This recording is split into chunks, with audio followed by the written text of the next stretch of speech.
hit that like, hit that subscribe, giddy up, let's go, no notes. That's my baby. That's my baby.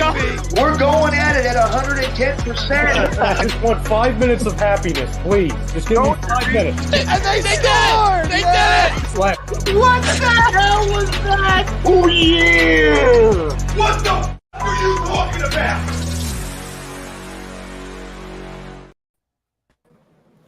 All right, we welcome in Monday night here on A2D Radio. We are the Sports Hounds. Doug Mankiewicz, Brad Ryer, I'm Rob Brinkman. We're brought to you each and every Monday by Baggio's Breads, home of the best stuffed breads, tomato pies, located in Mount Laurel, New Jersey. Sandwiches, cutlets, meatballs, whatever you want. A2D Radio gets you 10% off. They're now open from 9 to 3 on Sunday to help better service your Eagles football needs. We're talking Phillies tonight, but Eagles, big win today. We have full coverage throughout the rest of the night of your football Sunday, Monday Night Football. Getting ready to go, but we are talking Major League Baseball. We are talking Phillies. We are live reacting to NLDS Game 2, Phillies in Atlanta. They take Game 1 in dramatic fashion, up 3-0 here in Game 2. We're live on Facebook, YouTube, Twitter, X, Instagram. Download us wherever you get your podcast, Spreaker, Spotify, Google Play, iHeartRadio, iTunes. Remember to hit that like, hit that subscribe. Big Phillies show tonight. They are the talk of Major League Baseball. Let's go. Our poll question of the night. The Phillies will return to Philadelphia up 2-0 in this series. We are in the sixth inning now, 3-0. Kirby Yates comes in. Top of Atlanta, the fifth, actually. Top of fifth, I'm sorry. Okay, TV a little far away. So Braves got like 4 innings here to get going, or the Phillies are 1,000% going up back to Philadelphia up 2-0. Look, 2 things have stuck out to me in this series. Number 1, Rob Thompson is a better manager than Brian Snitker. He's run circles around him. He's thrown wrinkle after wrinkle, especially with the base running. The base running, even Snitker said to the production crew that he didn't expect the Phillies to be running. They ran wild in Game 1. The Braves weren't expecting it, and it really put a hindrance on the Atlanta Braves. Number 2, Derek Jeter talked about it, or Doug Mankiewicz talked about it last week, and you really think about it, this bye week that's supposed to be giving these powerhouse teams that ran through the regular season, it's not working. It's working to the good teams, the higher seeds, disadvantage. The Phillies playing, albeit a 2-game sweep against the Marlins, it's shown that the Braves have been off for 5 days. Look, all I've heard coming to this series is the Braves are too good. They hit the ball. They hit a lot of home runs. They score a lot of runs. Well, I mean, we're what? 9 plus 5 is 14 innings into the series. The Braves have yet to score a run. And the Phillies offense looks terrific. So those are the 2 factors here. The bye week is not working in Major League Baseball. I mean, look at it. Not to get sidetracked, the Orioles, they're down 2-0. They had a bye. Houston got a split in Houston, which is really a win for the Twins. And the Dodgers, they're going to play later tonight. They got absolutely thrashed by Arizona Saturday night in Game 1. So the bye's not working. The Phillies have the better manager. I mean, look, Doug, I mean, you've managed a lot of games, been in a lot of big games, managed in a lot of big games. Topper had a absolute game plan that fell into place perfectly, pulling Suarez, which I thought was too early, and then he had lefties lined up to face that 2-3-4 vaunted Braves order. Alvarado, Strom actually got in trouble in the 8th, but Turner bailed him out with one of the great postseason double plays in history. I still have goosebumps over it, but I mean, Doug, what were your takeaways from Game 1 before we dive in to the rest of Game 2 here?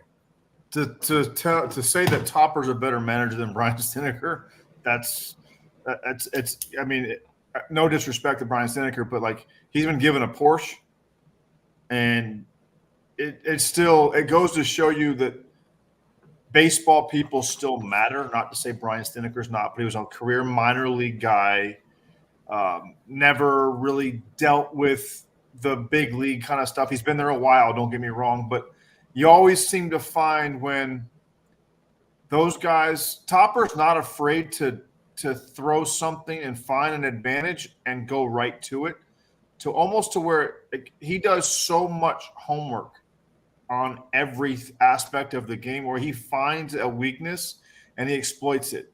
I guarantee you he had that. He knew he was going to do this when he ran into them months ago, and he was not going to do it during the regular season. In terms of what? The running or the bullpen? Running. Just and you tend to not, and like this is where baseball fans they're baseball fans are nuts, right? I love it. It's why it's the best sport in the world. There are reasons why you do things in the regular season. We've heard it on this show, complain about why we keep bringing this guy in. Why do we overuse this guy? Why do we underuse it? There's a reason. There's a method to the real baseball manager's madness, and you saw it last night to where he could go get 5, 6, 7 guys, and there's a reason, and it might be a reason why you leave a guy in May to face a guy when it might backfire in your win or loss today. That's the confidence that a manager has going, I know where we're going to be at the end, and I'm going to need him to figure how to get him out in October. It sounds far-fetched, but there's no doubt in my mind Topper's had this in the back of his mind, and he's waited to exploit a weakness. I mean, this running, Doug, just to update people on what's going on. Nick Castellanos just stole second. Nick Castellanos is not – he's a good athlete. Center field. And then they throw it in the center field, so you get 2 bases on the steal. The reason why I picked the Phillies to beat the Braves is 2 words: poise and composure. And they're not afraid to fail. They're not afraid to attack the shit out of you. And they have a manager who plays the way he wants. Hey, we're going to go down. We're going to go down being aggressive. We're going to go down. Hey, it might backfire, but we're still going to go. It's the only way this is going to work. He didn't sit back and wait for something bad to happen. He took the bull by the horns. Says, we're going to attack them from the time we get off the plane. And I love it. And now you see momentum where it's almost like they're stunned. And people forget that, obviously people in Philly understand that their team was in the World Series last year, but everybody, you just sit there and you hear this stuff and you're laying in the weeds. All you heard about were the Braves, right? It's all you heard about. Mm-hmm. And the one team that can stick it back in their face, they're in right now. I promise you. The last team the Braves wanted to see is the one that's up 4-0 now, and they still haven't scored against. They're not afraid. They don't even have a hit tonight. No, a hit. And all that, this goes back to all the offensive numbers you want to put up and all the gangster home runs and and all this stuff with 70 stolen bases. What has he done in the postseason? Hell of a player, MVP, absolutely. Doesn't matter. What happens in October? He might only get 9 at bats. You got to do something. Something's got to change. You got to be more than one-dimensional. That's why the 307 homers doesn't mean anything to me. It doesn't. Great year. If that's what you really want, good for you. Not saying it's not a bad thing. It's a positive thing. You broke a record. Great. That's not how you win championships. That's not how it's done. Because you're looking at a guy right now who's going through them like a warm knife through diarrhea right now. Zach Wheeler is absolutely dominating them. And they look like they haven't hit in a week because they haven't. Now I missed. Why isn't Stott on base right now? I'm watching on my iPhone. Missed that. Someone in the comments will let us know. But 4-0 Phillies. Castellanos on first, steals second. They throw the ball in the center field. He gets the third. I guess I'm assuming a sacrifice fly or something. Sac fly got Castellanos to the plate there. Brad, your thoughts on Game 1 and what's been going on in Game 2 here thus far? Well, I think the whole thing right now is the Braves are not hitting, and the Phillies pitchers have just dominated them. And I guess maybe it's a little bit of both. I mean, give the Phillies pitching staff a little credit here. I mean, they completely stifled the Braves. They haven't gotten any hits tonight. They were pretty feeble on Saturday night. Bottom line is, if the Braves aren't going to score any runs, they're not going to beat this team. Look at the experience side of it. Look at the experience side of it from the offense. Yeah, the Phillies. Everybody in Philly, everybody in that lineup right now, that's in that lineup, 8 of the 9 have numerous at-bats, numerous deep playoff runs. Look at the Braves. Where are they? Albies, Riley, D'Arnaud, he doesn't even play. He's behind a Gold Glover. Rosario. That's it. That matters. It's a very top-heavy lineup. It's not. I mean, they're good all the way through. Don't get me wrong, but like they're good 1-9, but they're not. They are not. My point is, like, out of who has the more? Like, the Braves won a championship recently, obviously, but the Phillies lineup has more playoff experience than the Braves do. Olsen, I mean, he made it, didn't he? Once. He wasn't in it for long. Acuna, didn't he get in with the A's? A's, but again, they were in and out, and before they're in and out, he's gonna have something in common with the Braves right now. And they're gonna get swept. Like this series is over. It's over. Until, like, maybe the best thing they could do is get on the plane and get to Philly, which is arguably almost insane to think, but just to get away from home. Maybe a hostile environment fires them up. Who knows? But they look dead. They look like a team that's taken this is what an offense, a most prolific offense, arguably in Major League Baseball history. This is what 5 days off do to them when you run into buzzsaws like the Phillies have.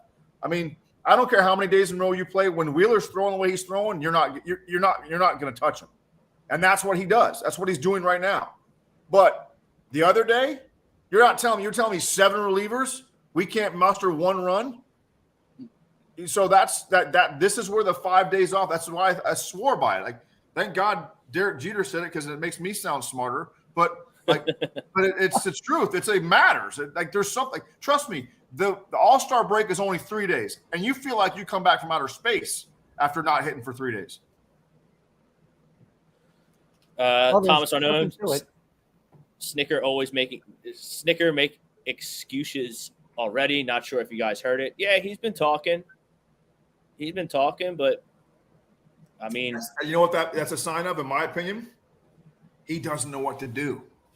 And this goes back to teams that have it great from the word jump, like from day one.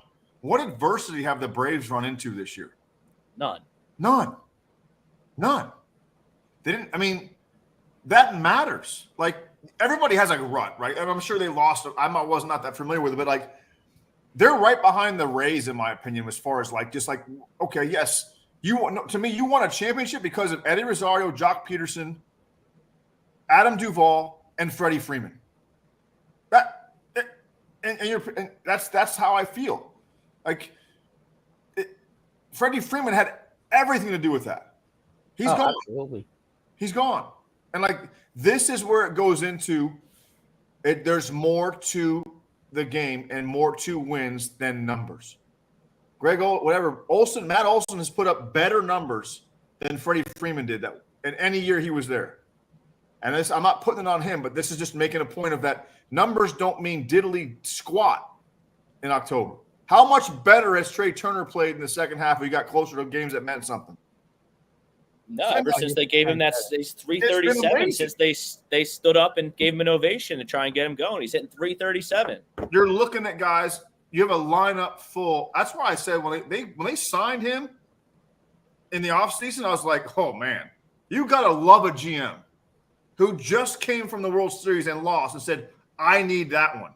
When I already have a shortstop, right? Have a kid who's willing to move to second, and you put another guy with a low heart rate in October on that team for a long time. Like, they're scary, man. Like, they have the only home field advantage in sports, in baseball. Playing there, man, them fans are right on you. There's no way of getting away from them. And if they're not for you, it ain't the funnest place to play. If you would like that stuff, I actually enjoyed it because I kind of like that stuff. But it's different. I mean, it's different, significantly different. It's like a Boston. It's like old Yankee Stadium where fans are all over you and ruthless. And that's what October baseball is all about. They have a definite home field advantage. And not only do you have that team to boot, they're going to be a tough out, man. I don't see, like, they're going to give everybody they run into fits. Now, Doug, you mentioned how last week when we were previewing the Milwaukee and Arizona series, you were interested to see the time of game at Miller Park because of the shadows. Now, you've played at Citizens Bank Park before. Game 2 is going to be at 5 o'clock Sun won't be quite down yet. Is that significant? It's significant. It's significant. I was like, guys, we complain about everything, right? We're baseball players. Like, game times matter. Like, game times, it's like you play every game at 7, right? 7 or 1, and then you get this funky game time, right? Anaheim used to do it back in the day on getaway days at 5, and they would always throw a knuckleballer or Chuck Finley with a split finger because it would disappear. It takes a while, and it's just, breaking balls are much tougher to see. They're coming. They're like you can literally change your game plan how you attack hitters the first 3 or 4 innings with the shadows when you don't. Let me ask you a question. Go ahead, Rob. I'm sorry, Rob. On breaking balls, okay? In shadows like that, wouldn't it be advantageous for the batter to kind of move up a little bit in the batter's box? It has you once it hit, like, the hardest part of the shadows is when the pitcher's in the sun. Yeah. And then it goes dark because you lose the ball. I mean, we all know we all know what a curveball looks like. We all know where it's supposed to break. We all know what a slider looks like. We all know what this crazy analytic crap I heard again. If I hear the term sweeper again, I'm going to throw up. Like, a changeup, split. But you still use your eyes to go to where the ball is, and you literally lose it what seems like an eternity as a hitter. We always used to joke around like, oh, man, I guess I got to use the Jedi mind trick my first at bat because I'm going to have to guess where the ball is and take a shot at it. And, we've tried everything, jump on the first fastball you see to try to just get out of it and see what happens. Hopefully the guy throws 4 balls. But, definitely your intensities and your your ability to see stuff that you don't see in a regular season, it amps up 1,000%. Your attention to detail in October you can't duplicate it, but it's still tough to see. It does play a significant role in the first couple of innings. Now, what is a sweeper anyway? Is it a slider? It's something, yeah. Like it's something that it's popped up one day. It's what they used to call a slurve, right? It's a cross between a curveball and a slider, and it kind of sweeps. Is that like what Jeff Nelson used to throw? It's like Jeff Nelson had a slurve. Like it was a slider, but it broke 18 feet. So it's like you just get around a breaking ball and throw it harder. Like we don't need to make up names for pitches anymore. Like, can we stop? We don't need to put it on the little damn box. We're all at home. We can see the damn thing breaking. Now, you're up 4-0. Wheeler's humming. It's what? Top 6 now? Bottom 5. It's bottom 5 right now. Still Wheeler throwing a no-hitter, by the way. 6. There's the jinx from Brad. Thank you, Brad. But he just hit 70 pitches. Now, you used a big-time bullpen game the other night. The bullpen got you a lot of outs. Are you? There is no strategy with Wheeler. There is no. But you got a day off yesterday. There is no pitch. Are you letting him finish? You let him go until your horse tells you no. Like, you have a set number in your head. Yeah. I mean, is he on full day's rest? Yes. Right. Is he? Yeah. He didn't go early. Nope. And what did he throw last week? All that stuff matters. They have all that crap written down. They know how many he threw 2 starts ago. This start, how many, right? Because you tend to let them go a little longer if they're doing this, right? If he comes in after 7 and says I'm done, okay. But he's rolling right now. Topper's not touching that ball, at least till the 7th. Even if he gives up a couple runs, I don't see him going to get him. Unless the stuff changes. There's Greg Milakovic. Love the Braves making excuses already. I mean, that's what managers do when they can't. When they don't have an answer for what's going on, they make excuses. Like that's the bottom line. Everyone sees what's going on. They're not hitting. It's like a boxer. He's like the heavyweight champion who's favored to beat somebody, and the other guy punches you in the face, and your eyes are watering, and you're stunned. You're like, I don't know what to do. Like, where'd that come from? That one you got. Phillies have watered the eyes, and they don't know how to react because no one's done this to them all year. No, And then I just go back to everyone trying to tell me, all the Philly fans, Philly, we get our backs up against the wall because no one likes us. We don't care. We got that whole mantra. Everyone keeps telling me, the Phillies got a bad draw here. I'm like, the best draw. draw. The Phillies don't. You can't really complain about your draw when you don't win your division. Like, did the Phillies get the bad draw or did the Braves get the bad draw? To me, the Braves got the bad draw because they should be playing Arizona right now. Because if this was the NFL, this would reseed. Now, I don't know how you feel about playoffs reseeding. First off, I think that the MLB tried to do this big money grab and change their playoffs, and it's backfiring because they don't have their best teams at the end. Like, the NLDS is going to be the Phillies and the Diamondbacks, maybe. I wouldn't count the Dodgers. I don't know. You win game 1 in a 5-game series, Doug. That's huge. Yeah, I don't like that this series is 5 games, to be honest with you. But I mean, the difference is, I think, like, the Dodgers have enough experience to kind of like, all right, like you have to be deep as a team. I don't see the Diamondbacks having the pitching depth to survive that. Kershaw's not going to throw like that again. Not against them. He's an all-time great, Doug, but we've seen this book before many a times. When have we seen him not get one out and give up 6? Not quite that bad. I agree with you. But you can't look back at the Mattingly years. Donnie was in a no-win situation with them. He's better than every reliever you throw out there. So you have one horse, you ride him. He's young, you ride him to the buckshot. That's the reality of it. Like, you could say you left him in too long, yeah, but when you know you have nothing behind him, when they first started making the postseason, there was Kershaw and nothing else behind them. They didn't have anybody he could trust. And when your horse says, I'm still good, I'm good. You let him ride. Like, you're going to go down. Like, can you stomach leaving your ace out there too long? I can. It's like, even Grady Little, like when he left Pedro out there. If Pedro said he was done, you take him out. But I still ride or die with Pedro at 80% against anybody over anybody I'm bringing out of the pen. Right. It's just a shameful thing. But, like, Donnie got a bad rap for all that. But Kershaw, like,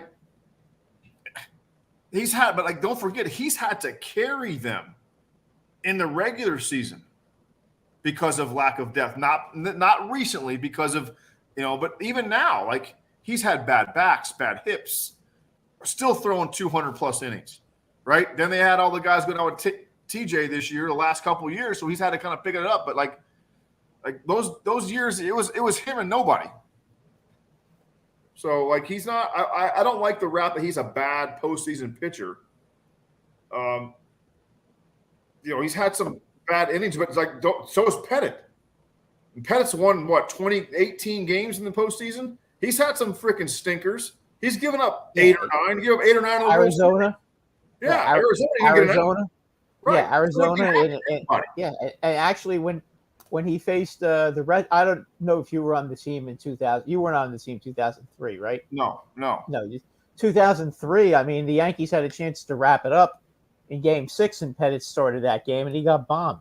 Right. So I was at that game, and I remember very well. Andy's probably, if not, if he's in the conversation of the best postseason starter in the history of the game. They can have stinkers too. Oh yeah, they can.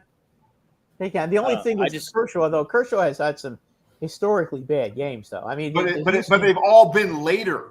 It's been in the 7th or the 6th inning later in the start. It's not like he came out with nothing like he did the other night and got shelled. But that's the thing too. 5 days off matters to pitchers too. Like, he might have felt great come out of the pen, all full of piss and vinegar, and over rest for pitching is worse than not enough rest. You lose touch and feel on the mound just like you do at the plate.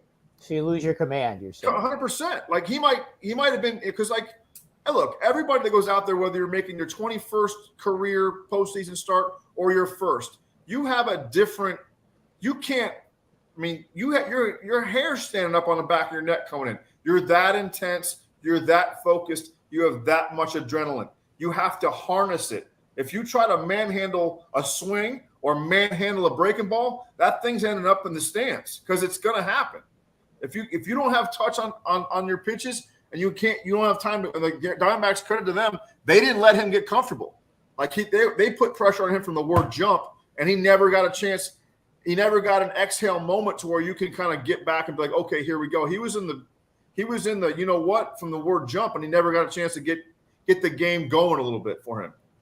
Is it safe to say that the Diamondbacks had no pressure at all on them, though? That's what the one thing I love about them, that Tony Lavello's done a fantastic job. We're like, they're playing like they've got nothing to lose, and that's what young teams have to do. The whole adage, you don't know what to do. You know, like they don't have an experience, so just go play. I don't want to hear it, and they're not afraid. They're not afraid to just go play, and that's the beauty of October. Look, what do you think? What do you think of this series being 5 games? I hate it. I hate it as well. Only because, like I said, I think the only way you can make this fair for your division winners, for it to be a positive thing, you have to make the division series 7 games. Because, no offense, if the shoe's on the other foot and you have it, and you're the Phillies and you win the division, and you had this banner year, and put yourself in the Braves shoes. We just won 100 and some odd games. The Dodgers, we won 100 and some odd games. And all of a sudden we blink and we're down 2-0. At least a 7-game series, you have a chance to kind of like have a stinker, right? And the series is long enough to where I can get going, and the better team generally wins a 7-game series. You can't say that for a 5-game series. And that's no disrespect to what's going on in this one, but you know what? That's the way I would feel, and that's the way I would if I could had a vote in how to fix it. Because what's happening in the baseball playoffs right now is not what they had in mind when they gave the division winners the 5 days off. Because football is I think they took the football model and thought it would work for baseball, but it doesn't work. Totally different. But that tells you why. That's why like there's too many non-baseball people making baseball decisions. You know, it's like it's not like hockey where hockey you can kind of get even hockey's. I'm sure those guys love the rest, but you can't give them too much time off either, Doug. They lose their. It's like they're not sure your own craft. Like you can't. And don't get me wrong, like, and I remember playing the Yankees in 2003. I was with the Twins. We go into Yankee Stadium, win game 1, and we had an off day, kind of like the Braves-Phillies series. I was pissed. The whole team was pissed. It was like, we have the giant on the ropes. Let's play today. I wanted to play that night. We had a 1:00 game. I was like, let's play them again tonight, because that off day let everything kind of settle back down. And we had because here we are thinking, if we jump ahead in game 2 early, the boo birds are out. Now we just turned 55,000 people against them. We wanted momentum. We wanted to keep it. We wanted to keep playing. And even that's like, think about that. You play off day, play off day. That was the Sabathia game, right? That was. I never forget. Oh wait, that was 2003. So we beat Mussina 3-1. Was that the game Santana pitched? No. No. When you won? No, when you won the game. No. Yeah, Santana started. He only went 5. But he won that game, right? And Radke was throwing a gem in game 2, and God Bless America came on, and he stood out there too long, got cold, and we lost. Soriano, he hit Soriano with a 2-strike, like off-speed pitch. I think Bernie got a single. But I remember I hit a ball that I had first and second in the first inning against Pettit, and I just missed the foul pole. And I'm thinking, if that ball hits the foul pole in 3-0, we're not losing. Like, it's over.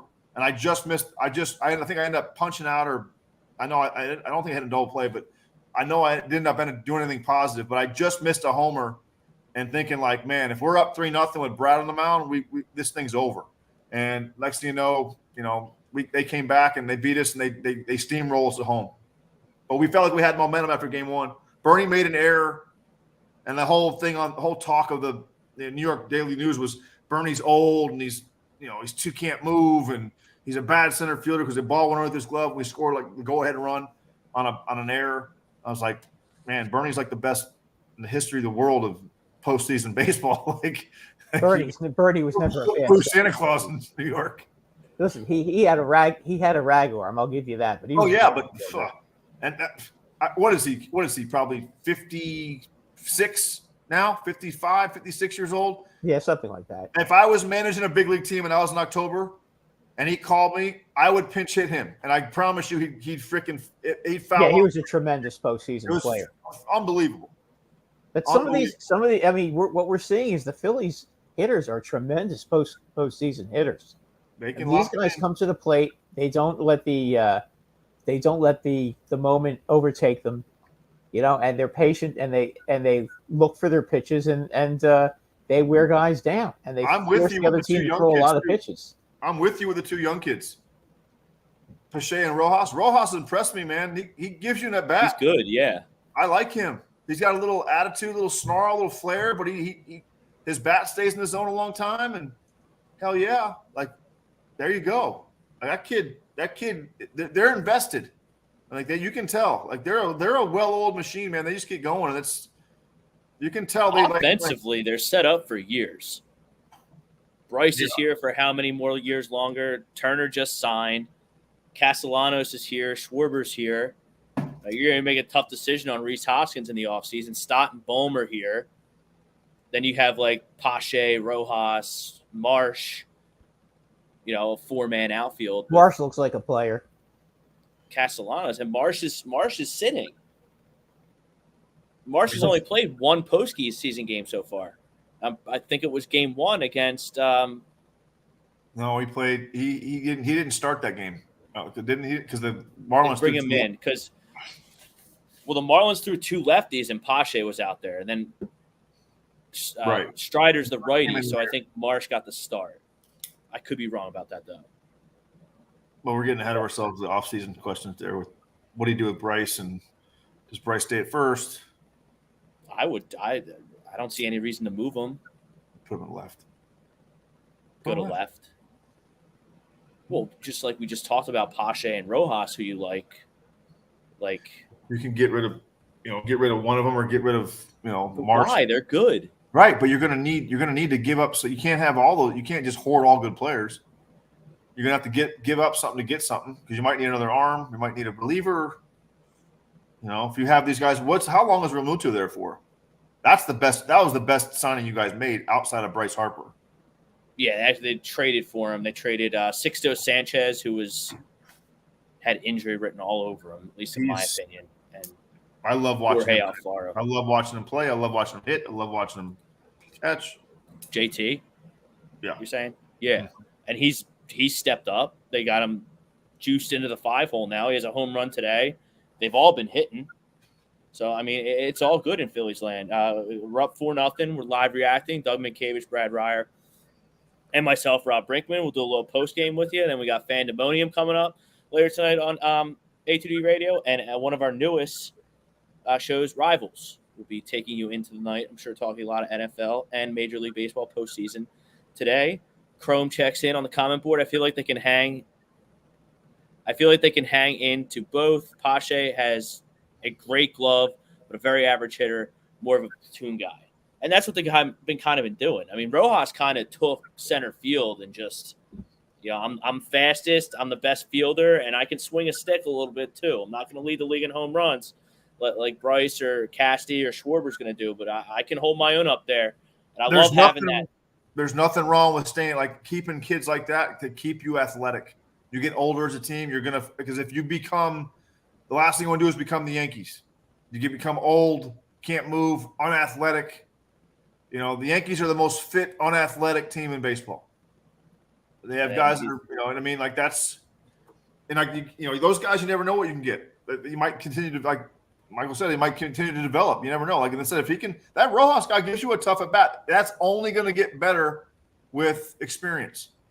You know what I mean? And I love him ninth. Like I love having that speedy, contact bat at 9. Then you got Schwarber, because that goes into what we've talked about before. Schwarber only hits leadoff once. You can see that the Phillies have a system on offense in place. Like you can watch that team go 1 through 9, and you see they just grind, right? They don't give up at bats. They don't chase the same pitch twice. They might swing out of the zone, but they stay in. Like they're in there. Like they have an approach and they stick with it. They get a game plan and they stay with it. And it just, they have a bunch of guys that are willing to hit the ball to right center field, and they stay on the ball. They don't fly off. Like, there's a system in place there, and they hit according to that. And they work the count too. They have a plan. Toppers from the Braves are swinging at the first pitch every at bat. That's because they know what they're overmatched. That's the key. Look. It goes back to what Toppers from the Yankees, right? Topper was the guy in the clubhouse that was tracking pitches and counting pitches, letting us know what we always had a motto in New York: get to pitch. If we can make the other team throw 160 pitches, we were like 89-5, or 79-5, or something just crazy. And that means something. And like, you just grinding on guys and wearing guys down. And then the vice versa to that was when you had a guy like what Wheeler's doing right now, he attacked them the first time through the order, right? He went right at them. Here, boom, boom, boom. Now you got him in swing mode. When I right before I left to come to the office, Acuna was hitting and he swung at a first pitch fastball and he popped it up. I go, he's got him right where he wants him. Because now they're making soft He swung at another pitch that was the count up over his shoulders. And now you've got him in swing mode, and now you've got him right where you want him. Because now they're starting to panic. Because now they don't want to strike out. They want it. They're in swing mode, and then you got them. Then you can do whatever you want with them. I mean, I don't have his pitch breakdown in front of me as far as what he's thrown with that sweeper and the curveball and the fastball. He's thrown a lot of fastballs, and he threw a lot of fastballs in Game 1 against Miami as well. And there's Chrome jumping in. Exactly, Rob. Schwarber becomes the RB guy the rest of the game at the first at bat. Because, I think Castellanos made the last out last inning. So then you're having 7-hole Stott, 8-hole Pache, 9-hole Rojas, and then you're starting it all over again next inning with Schwarber. The perfect game is now over. So the perfect Schwarber's game is hitting over. fifth next inning, and I know we're up 4-0, but that could be a 4-3. We don't know.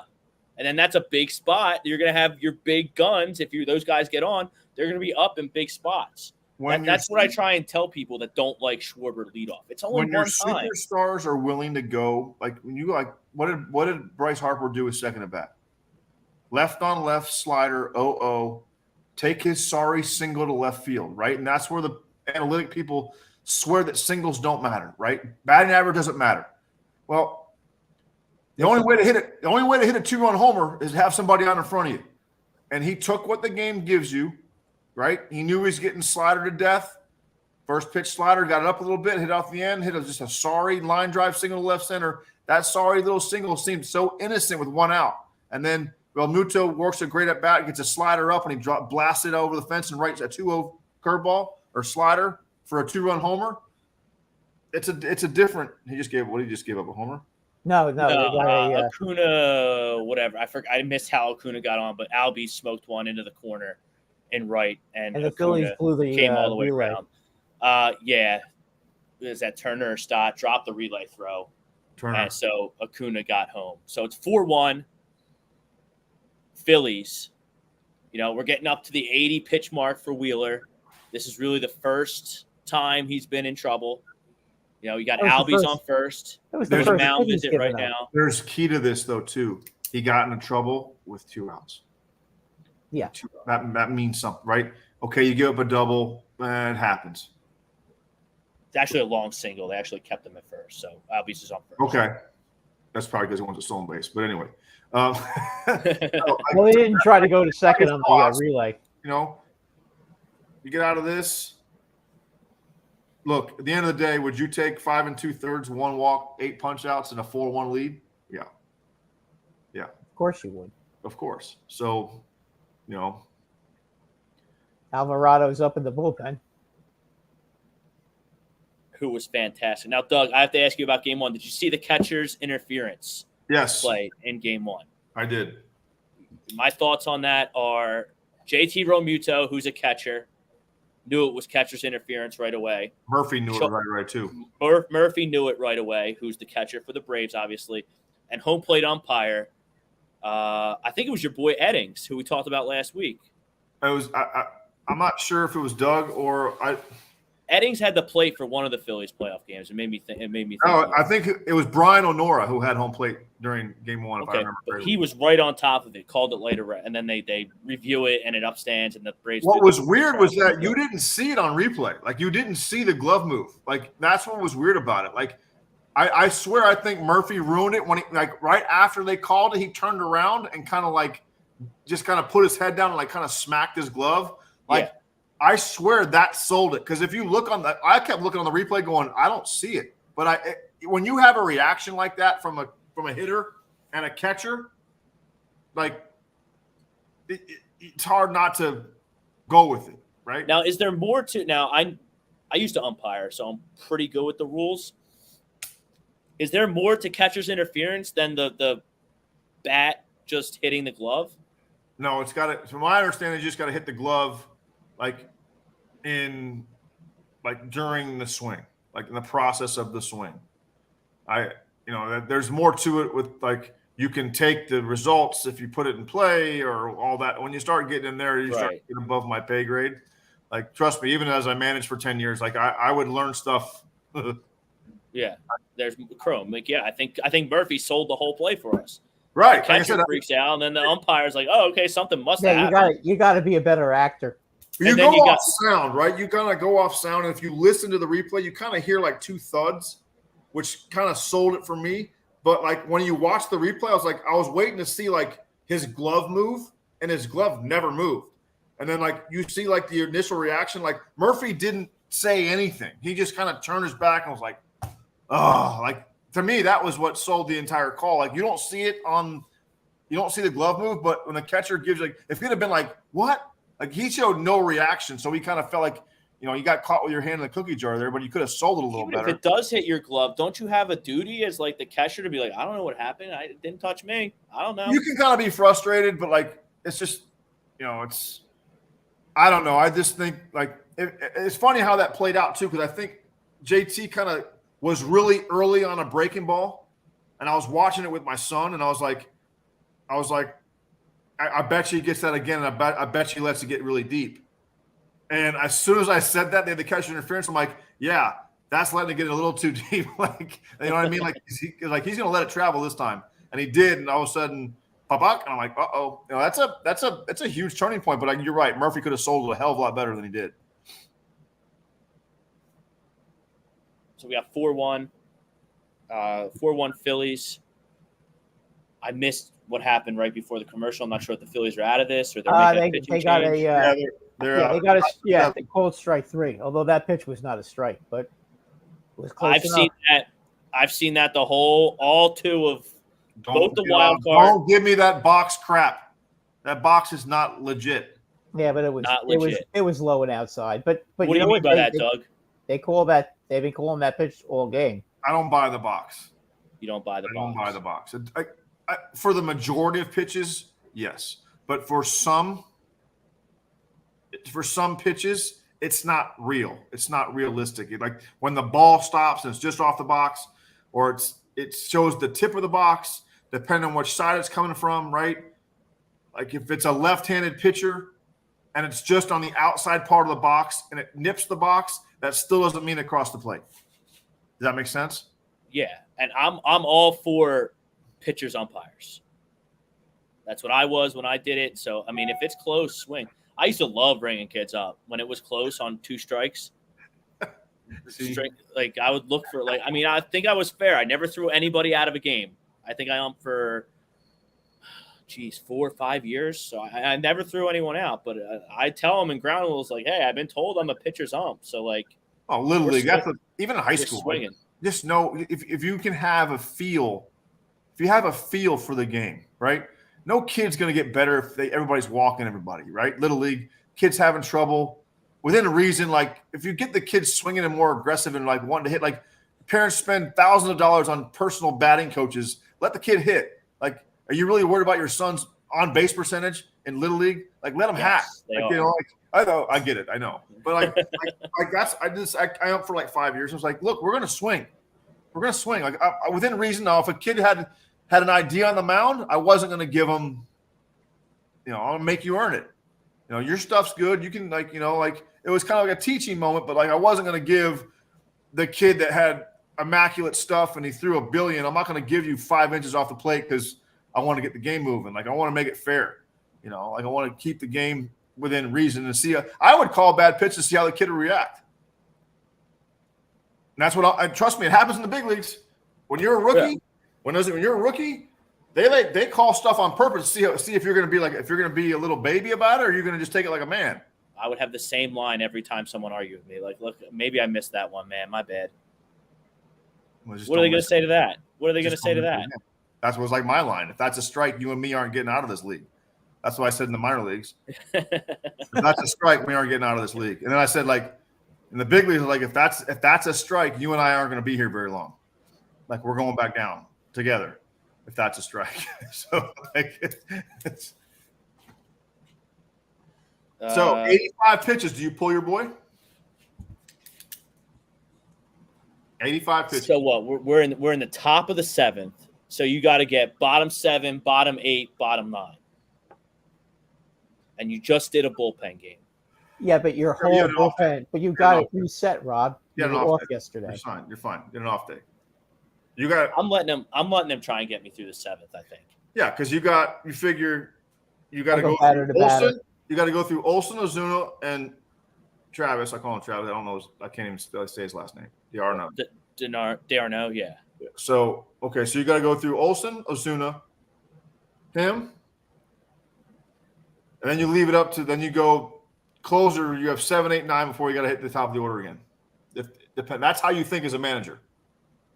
You're thinking like, okay, like how long do we give So the way this game is setting up, I'm letting Wheeler go out again. And they got one hit. They got one hit off of them. And really they only have a run because there's no question he goes back out there. Well, that run. I don't know if every team. I don't know if every manager in the league would do that. I don't know. With the way things rephrase that. I don't think every front office would let him go back out there. Okay, fair. I think Topper. Yeah, I'm a big. I will be shocked if he does not go back out there. I'm letting Wheeler go back out, and then I'm pitching Kimbrel in the 8th or somebody in the 8th. I'm letting Alvarado close it out to Acuna. You're going to be back to the top in the bottom of the 9th. Not necessarily. Well, who'd you say Olsen's the 4-hitter, or is he the 3-hitter tonight? You have a chance to not see the top of the order again. No, okay. I guess 3 more at bats. 7, 8, 9. 4, 5, 6, 7, 8, 9. You don't have to see him. Yeah, but there's 3 innings. They get 3 more at bat. They got 3 more at bats. I'm talking about Wheeler. Oh, Wheeler. Okay, gotcha. So no. Wheeler needs to get us through this. Oh yeah, Wheeler's. I'm talking about Wheeler's guaranteed through the 7th, right? So you'll probably be at 105, right? If things go well. I'm more looking at 22 where, pitching. like, let's say Wheeler walks a guy and then gets 3 guys out. Let's say he faces 4 batters. Then you'll be at what? Arcia, Harris.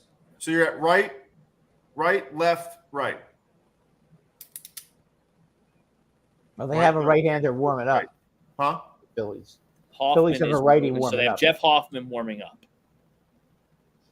What that means, I don't know. I think this is setting up. Also, it's not really a soft landing spot for your reliever to come in and face Matt Olson out of the chute. My biggest fear is I always feel like this, from a manager's perspective. I don't want to give the other team a sigh of relief from me making a move. Right. I don't want to take my momentum away just because I think he's done. You know what I'm saying? Like, as much faith as I have in the back ends of a bullpen in my that I've had situations with, I don't want to hand momentum just hand it to the other team. Like, they get 2 guys on against this guy, you've earned the momentum, or 1 guy, whatever it is. Against who? Wheeler or someone else? Right. Right. Too many times guys make this move too soon, and you give the other team hope without ever earning it. Because no matter who you bring in, their stuff's not going to look like this. right? No, they're going to be relieved that he's gone. Correct. And you give them a sigh of relief and you give them hope, right? To me, you make them like if he no, don't get me wrong. If he comes up to you, if your horse comes up to you and says, "I'm done," you take him out. But like until they earn it, I'm not taking him out. I'm not even thinking about it.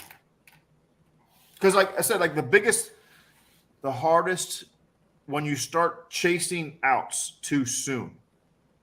Right? Because everybody has most playoff teams, they have two. You have a bullpen you have when you're losing, and you have your bullpen when you're winning, and your guys. And when you start stretching outs, start reaching for outs, like before the sixth. I know the new school baseball is a little bit different, where you have relievers the second and the fifth inning, right? Well, in the postseason, you want to like if you can have your start, you have to have your aces go 7. It just lines everything up. So you can pull off what you pulled off yesterday without an off day, right? If you have two guys in the back end, if you have a setup guy and a closer who you trust, your horse gets you to the 7th. I mean, who are you going to bring in? Like what only thing that can go wrong, only thing get like go the odds of it looking the line looking like it's already looking, it's almost impossible. I mean, he's got 1 walk and 9 punchies. He punched out the first 6. I understand. Something like that. He's been unbelievable. It's not 1,000 degrees. It's not 20 degrees, right? He hasn't had stressful innings. Hell, they just got their first hit last inning. He should be like, this is and don't get me wrong, playoff pitches are different. There's high stress innings and there's high level stress pitches. He hasn't sniffed one yet. As far as October goes, you know what I'm saying? So like this isn't he didn't grind through 85 pitches to get to the 7th inning. No. So he's not at all. He's had a walk in the park. Yeah, he's had through 95 in 4 innings. Right. Like he was grinding from the word go. Like you could tell he had no feel. He'd find it, then he kind of didn't have it, then he'd find it. You know, he'd make a pitch, miss a spot with the next 2 or 3. Like, do you have a leash on Wheeler here? Do you have?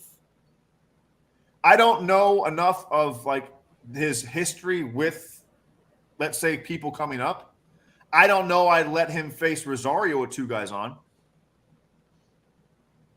right? Because that could happen, right? Because you have Olsen, Osuna. Yeah, I don't think I let him face. What do you have, Doug? A binder in the dugout as the manager that has all the numbers. You have all of it. You have all of it. Someone has all of it.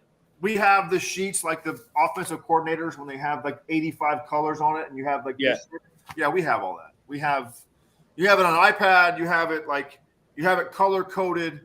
You have your trouble spots, right? You highlight this guy. What's his slug? Like what's his OPS against this guy? This is a trouble spot, and then you have like your list of matchups. This is what the difference between now and then. You have all that stuff mapped out in your head, right? Or on paper. It's all written down. This is the homework you do as a staff, right? You make the players aware your high leverage spots are going to be, right? Alvarado, you have Rosario late in the game. You have Olsen or Rosario with guys on. So Wheeler's out. Oh no, I'm sorry. This is still replays. Just as an example. You know what I'm saying? So but then you also have to have where your eyes tell you when you have your horse, your ace has 85 pitches, was throwing a no-hitter with 2 outs in the 6th, going, I can hold that guy for one more time. But I would make sure you don't want to have your guy. It's just baseball 101. You don't want, whether it's April 1st or November 1st. I'm not letting Zach Wheeler lose this game or get a no decision. Right? Wheeler's out. Hoffman's warming in the bullpen. I think this is setting up really well for Alvarado to pitch the 9th. I think he's the Phillies' best reliever. I think he's got the best stuff.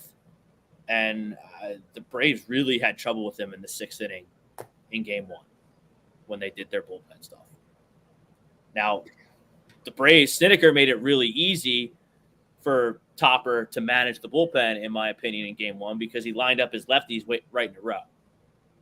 So the 6th, the lefties came up. We put in Alvarado. And the 8th, he put the lefty Strom in. Strom did get in trouble, so that almost backfired. And there's a base hit there by Olsen, who's a beast. But, yeah, and then they got the double play from Turner to get Strom out of his jam. Wheeler's still pitching. Wheeler's still pitching. Yes. You said he just changed. He's out. You said he was out, so he's still in there. No. He's in there. Hoffman's warming up. Hoffman is a righty. Lefty. No, Hoffman's righty. Hoffman's righty? Okay. The lefties are Alvarado, Strom, and if they want to use their 5th starter was Christopher Sanchez. I'm not even sure if he's on the roster. No.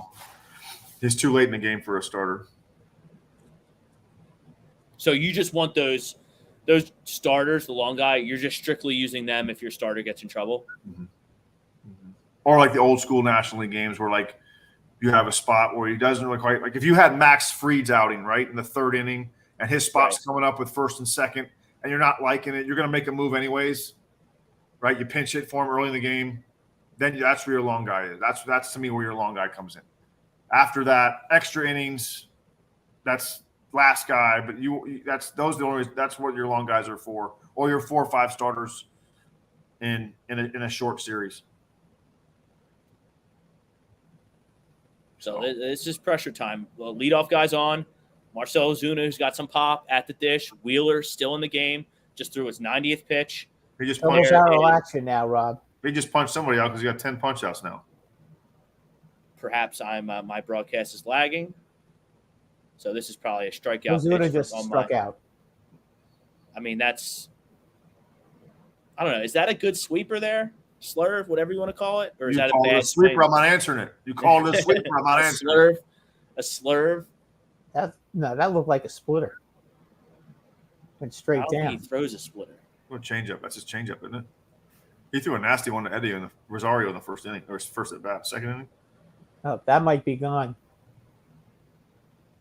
Yep. 4-3 now. Ugh. It's all right. Still got the lead. Now you're Darno of all people hitting a home run, though. That's kind of surprising. Well, isn't that Max Fried's personal catcher? Yes. He had a good postseason when they won the World Series. He's a solid player. Bad. He can hit. He's come a long way. I will say that because he was he tried. I feel like he tried it on every team and he just never stuck. Well, he was always hurt with the Mets. That's what it was. Like the Mets is like the. No, I won't say it. Yeah. So here comes Topper. Wheeler's night is done. Travis Denard. Where did it go? To left or right? Left. Straight pull job down the left field line. Kind of like Bryce's homer last night. Fastball? Yeah, he whacked the 5 fastball. Just a middle in fastball that just left quick. That was a missile. On a line drive, really. Alvarado's coming in. That was a curveball, and he hung it. Curveball? Yeah. He hung a curveball. It was right down the middle. So Alvarado's coming in? So Alvarado's coming in. He's your best reliever. So I wish it wasn't. Yeah, I mean, you got to figure two of the next 3 are lefties. Well, this is where I have your quote written down here for the poise and composure is what you said at the top of the show, Doug. Mm-hmm. So you got your best reliever in. It's 4-3. You're still up 1. Bases are clear, and you're kind of resetting everything at the bottom of this Braves lineup. Bottom of the Braves lineup is still very good. Got to make good pitches, but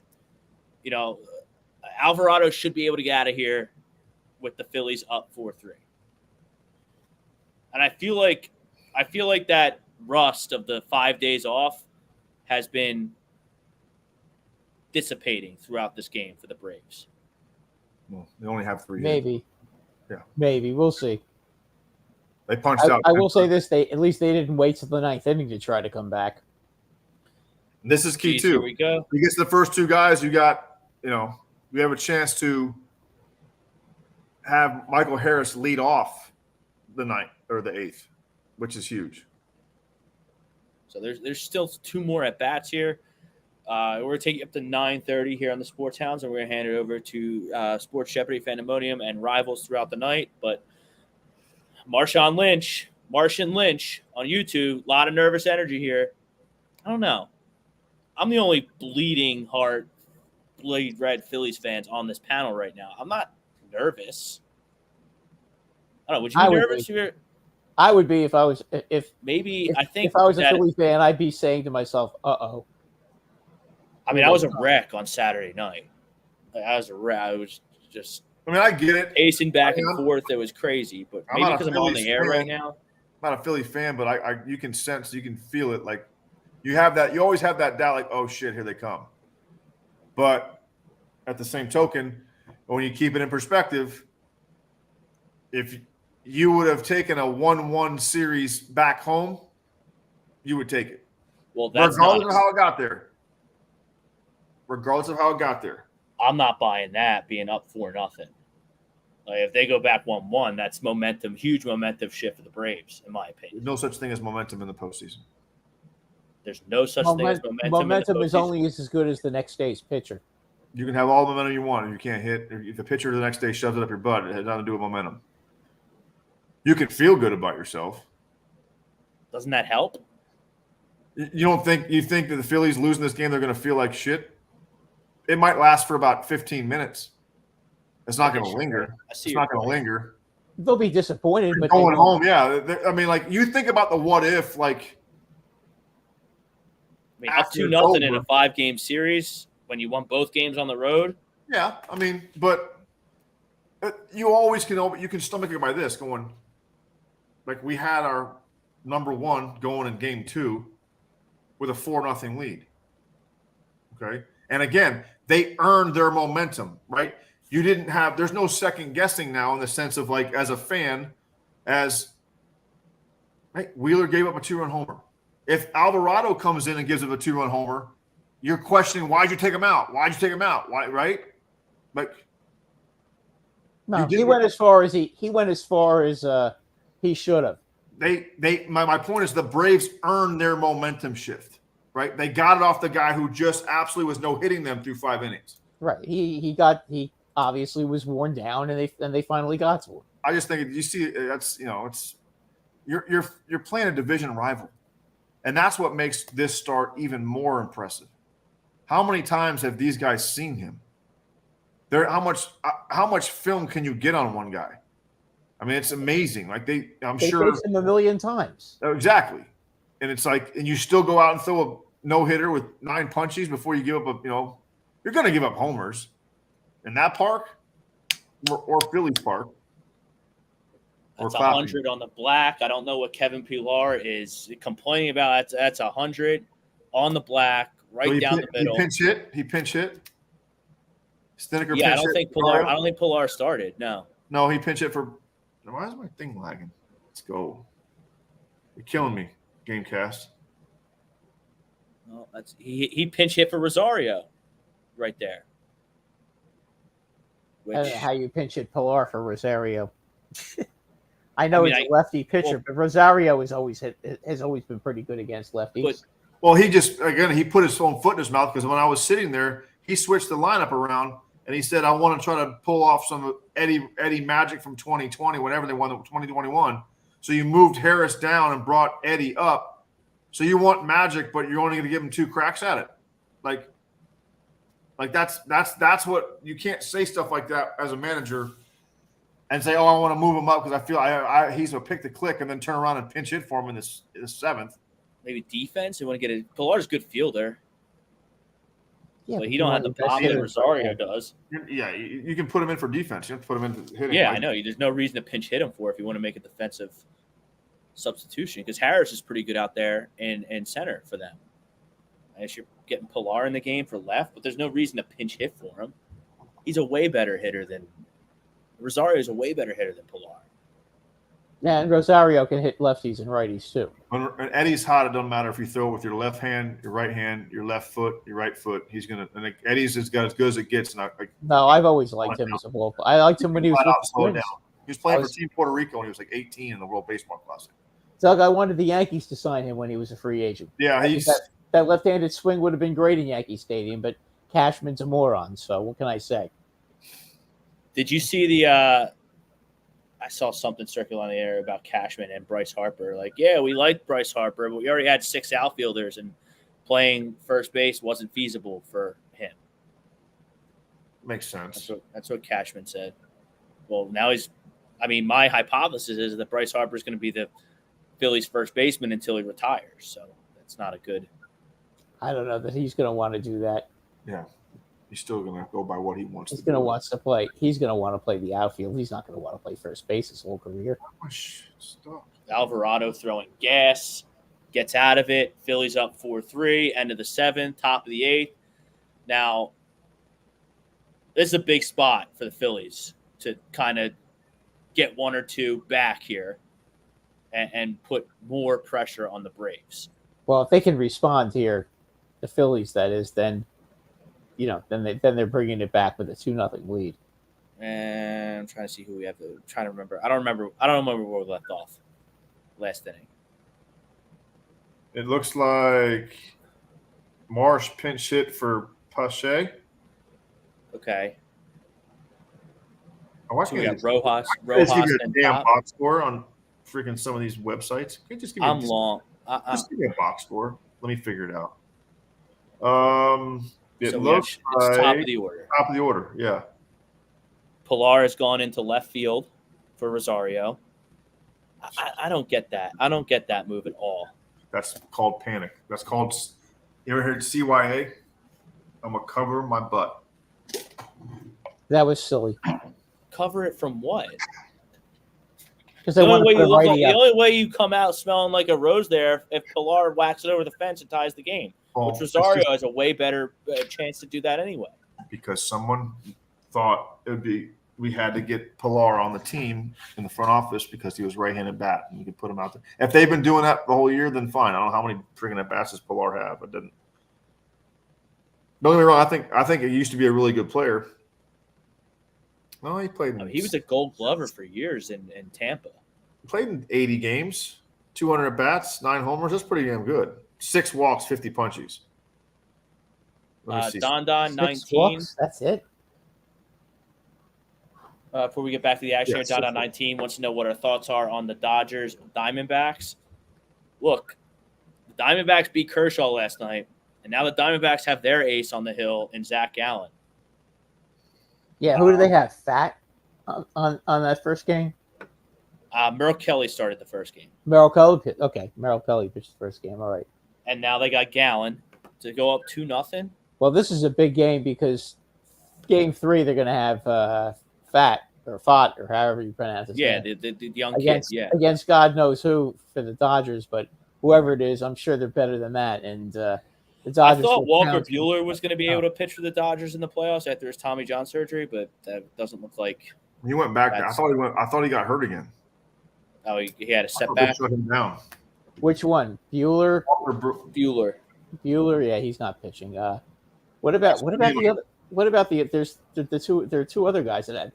Dustin May hasn't pitched in a while. I don't know 2 if years. he got surgery. 2 years, wasn't it? Okay, and what about the other one that pitched really well? Oh, the last one, Urias is he's got domestic violence thing going on. So like they're a train wreck. Urias was terrible anyway this year. No, it doesn't matter in October. Yeah, I understand that, but no, Doesn't he was really terrible this year though. I can tell you that. Unless the Dodgers could get the Gallen early, this is setting up really well for the Diamondbacks to be up 2-0. Gallen's a beast. Oh, Gallen is very good. So now we got AJ Minter in the game against the top of the Phillies lineup. Minter, a left. I don't like Minter. He cost me a double-A playoff spot. He hit my best player, was a left-handed hitter in the wrist in Chattanooga, and he broke his wrist 4 games left, and we were 1 game out. Sorry for the tough side story, but That's all right. We love That's it. okay. Who was you your? want to hear? Who broke their wrist? it was Ryan Walker, a guy who never played in the big leagues, but he was rolling that year. And then he broke his wrist, and that was that. Up and in fastball, check swing, broke his wrist, and he was like the one of 2 offensive pieces I had that I could work with, and he hit him wrist and shattered his wrist. We were 1 half game out with 4 games to go, and we was the only year we didn't make the place put in the postseason. What are the Phillies challenging here? I don't know what's going on without the sound. Something's getting challenged. Schwarber He didn't even put the ball in play.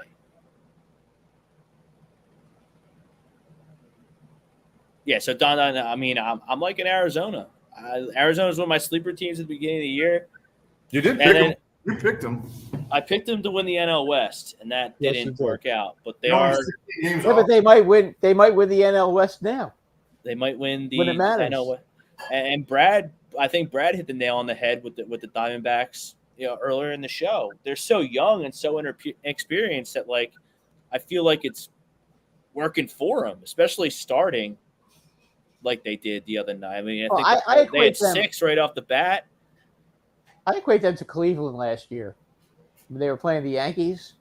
Now, I don't understand. Are they challenging that this hit the net and it shouldn't be an out? I wish I could see it, boys. Let me see. Well, the call stands, whatever it was. He's out. I guess they think it hit the net. They could be playing games a little bit here. Give the bullpen more time to get loose. I don't know. That seemed like a silly challenge. Or maybe they're trying to rattle Minter a little bit. I mean, Minter, he's okay. I don't think he needs to be rattled to give it up. I mean, obviously, you can't really tell on TV unless you're actually at the game. And he pops up Turner. 2 outs quick for Minter. Here in the top of the 8th, this is going to be a pressure cooker.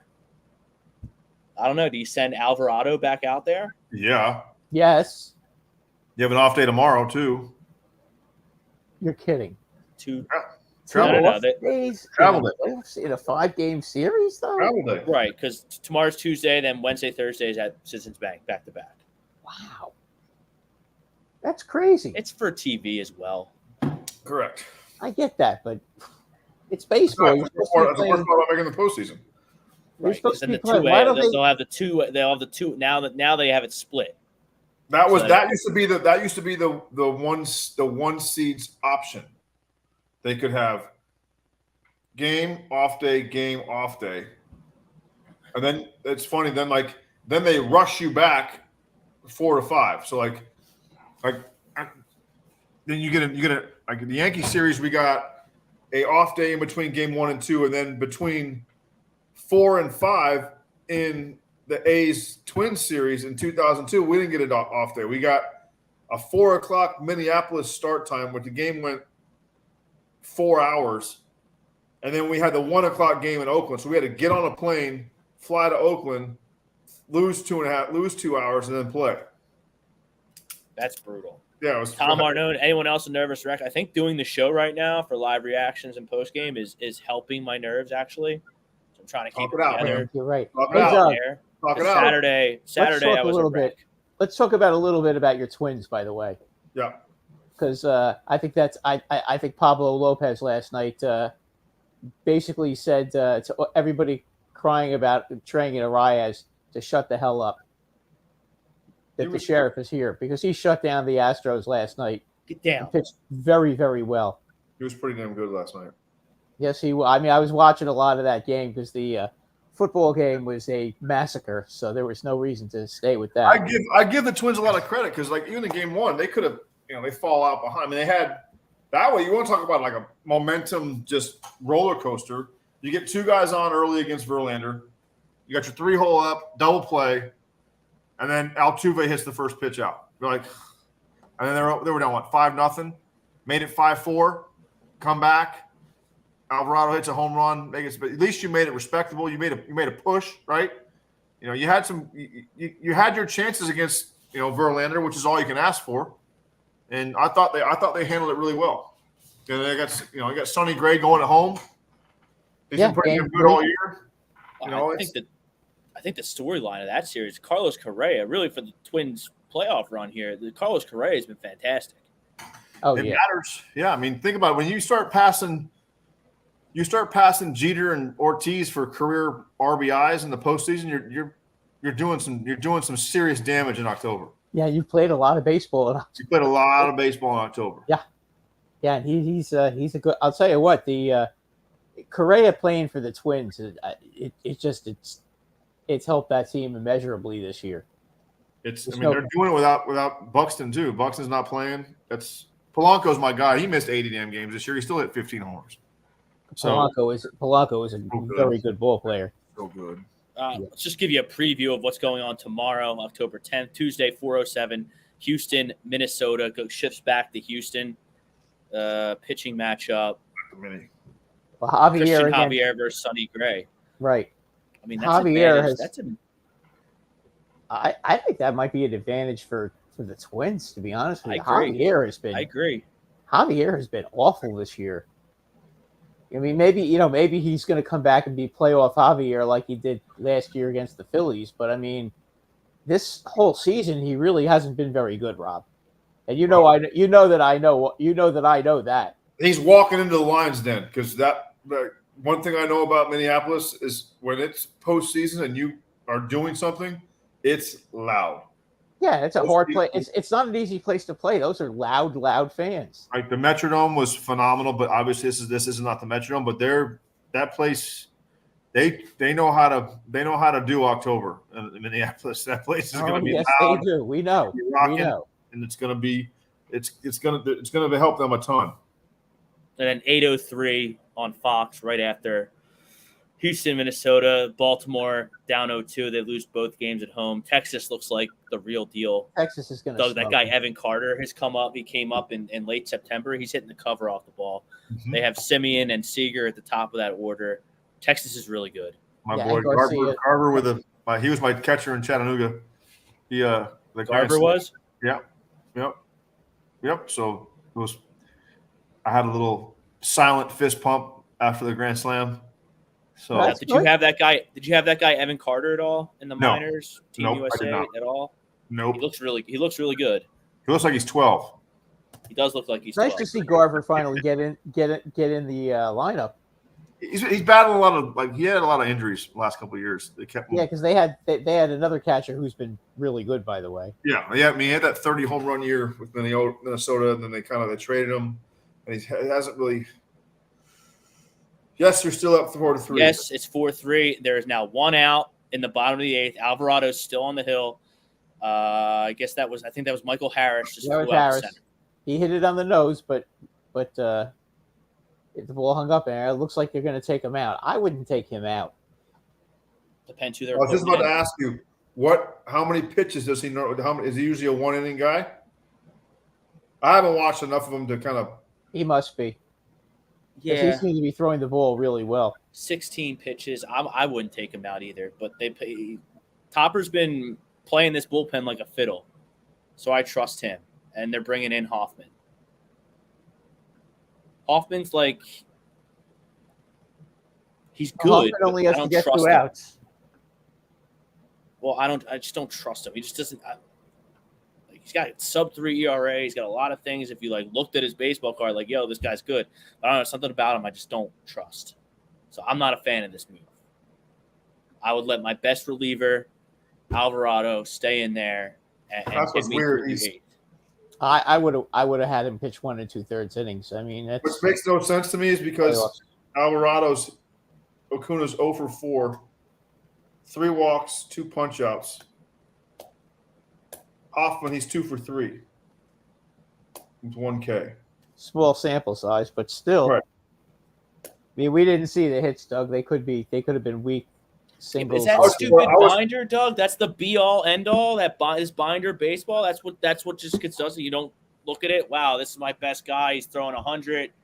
Well, no, I mean, you stick with him. When does your gut come in and this binder goes in the trash can? If you have, like the one I'm getting off, I'm just reading it off of, Yeah, I get you. I mean, you have how many balls are hit over a certain mile per hour, there's a whole bunch. What is either the last 10, right? Last 10 or last 5, or you find something that, I think this is more of, I think if I'm Topper, this is more of, who does he have a harder chance to elevate, him or the other guy. You feel me? Like I don't give a damn about a single. Like I don't care about that. Like who's got elevate? Like extra base hit? Like which one is he more apt to hit a bomb off of? And that's how you work for. That's how I look at it. Like there's nobody on. Who's got a better chance of keeping him in the yard? Probably Hoffman, I bet. So like also then he gets on, who can hold runners better, who's quicker to the plate. All this stuff adds into it. I guess they just didn't want Acuna facing a guy who throw a fastball pitcher against Acuna that's left-handed. Maybe Acuna. I mean, that could be it too. But then you have Albie. But then you keep Alvarado in. You just got to get Acuna. Because then he just hit him. Yeah, he just hit him. So now he's going to steal second. So that was probably the worst case scenario for the Philadelphia Phillies right there. A hit batter. First pitch, hit batter. And Doug, I mean, you're talking about poise and composure the whole time. I can't imagine many people in the Phillies bullpen or the Phillies staff having more playoff appearances than Jose Alvarado. I mean, he was on the Rays for how many years? Oh, was he? Yeah, he was on the Rays, and he was very good for the Rays. The Rays always met, and the Rays always somehow find a way to. But see, like Alvarado could have done that easily. And now you got Albies hitting off the left side, which he's better at. Whereas Alvarado, he'd be hitting right. And then who's up next? What is it? This is to me where Topper has a feeling, because here you go. Like Albies is he's 2 for 7 off of Alvarado, and he's 3 for 7 off Hoffman with a double, a triple, and a homer. So the binder. We also have the other way too. Like you always feel like the law of averages says he's got to get him out at some point. Why not tonight? You know, like that's. I would just rather take my chances with Albies on the right side of the plate, where I saw him try and do that twice in big spots in Game 1, and he just didn't look the part up there. I would like, but like I made him hit right-handed. Why has Acuna not run yet? By the way. Might want to try to keep the hole open. Keep the hole open? Because Albies can wrap it over there he's pretty good at that. It's going to be very hard to get a double play with this combination. With Acuna on first and Albies running. Both very good. Maybe he wanted to get him to throw over there a couple of times so you get a free. There's the first one. Yep. 73 steals and 87 attempts. Doug, Trea Turner has 31 steals on 31 attempts this year. How unbelievable is that? Yeah, when you can't only throw over once, it's not really that hard. Okay. No. No, that was like a sacrifice bunt, but now there's two outs. Albies just basically bunted Acuna over to second. A swinging bunt. Okay, so now it's what, Hoffman versus Riley? Or Hoffman versus Olsen? It's Riley. Riley's in the 3-hole. That looked like it. That almost looked like it hit off his foot. That just missed his foot. Well, I'm sure we're going to get a challenge if he's 2 for 8. Well, this is it. This is it right here. This could be the game. And Alvarado is 1 for 9. So Alvarado has much better stats against all these guys. I mean, he did it really good. I mean, he hit Acuna on the first pitch, but he kept the ball down really well against Albies. I mean, I don't know anything about this Jeff Hoffman guy, but he seems like a guy who sinks it. Yeah, you're right. Yeah, he's not a flamethrower. He works the slider in. He's really got the fastball slider combination from the right side. He's got Olsen on deck, right? Correct. Ooh. That to me is where, that's where they bring in a lefty. That's where I want Alvarado. Where? Sorry. Olsen. Okay. In a perfect world. Where's the Game 1 lineup? Because I feel it's very different. In a perfect world, I guarantee that's what Topper was thinking. Like, I'm saving him for him in some way, shape, or form. But when sometimes you got to make a decision. Real Muto, wow. You got to go. He threw what, 4 outs? Alvarado? 4? right? He's on third base now. Acuna just stole third. That's just pointless. Like stealing third with two. Like that's where like these bags, even with the shift before they banned the shift, like that's where like you can steal third all day long if there's only one guy on the left side of the field. They're not going to. But you can't bounce. He has to be careful not to bounce that pitch. Yeah, bounce that sinker. Yeah, but I know the odds are he won't do it. You're not going to monkey like you don't jockey the runner with 2 outs at second base. Like there's no. God forbid you break a break. Infield hit gets him in though. I don't think Austin Riley has too many infield hits. Come on, Jeff. That might be gone. That's gone. Oh my goodness gracious! Just hung that slider right up there. You hit it out. That's a buzzkill right there. Wow. 5-3 Braves. That's a kick in the gut. 5-4. I don't like. Austin shouldn't have taken it. Why would they take Alvarado out? As much as I praise Topper for his work so far, I mean, I don't like that move. So I don't like it. I don't like it one bit because he made it the dope Snedeker. He made it real easy to deploy the lefties Alvarado and Strahm in game 1 because he batted Riley second and he dropped Albies to 4. So you get through Riley, and then you have Olsen, Albies, and then Ozuna. Basically, They got through Acuna and they just put their hard throwing lefties in. It's a little different tonight because Albies is third or Riley's third, and Albies is back in the 2-hole. But I don't know. I can't have Jet Hoffman in that spot to the 3-hitter on the. I'll tell you what, that was not a bad pitch. That was not a bad pitch. That ball was down around his shoe tops, and when he hit it. So now Jansen will be up in the 9th, I would assume, and the Phillies are going to have to get a run.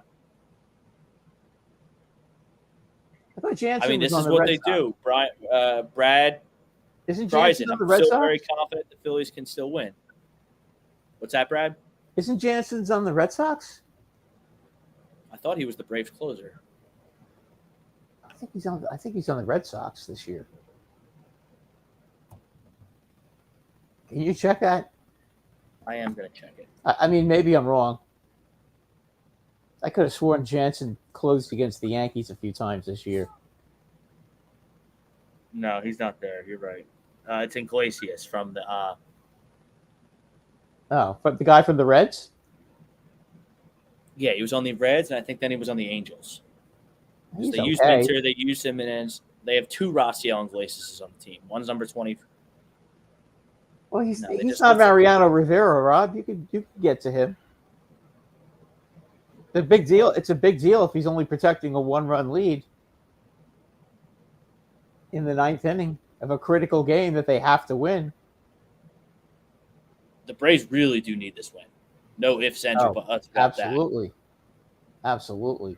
But I mean, things just got really interesting. You are 4-0. You would like to be able to hold on to that lead, and the Phillies couldn't do it.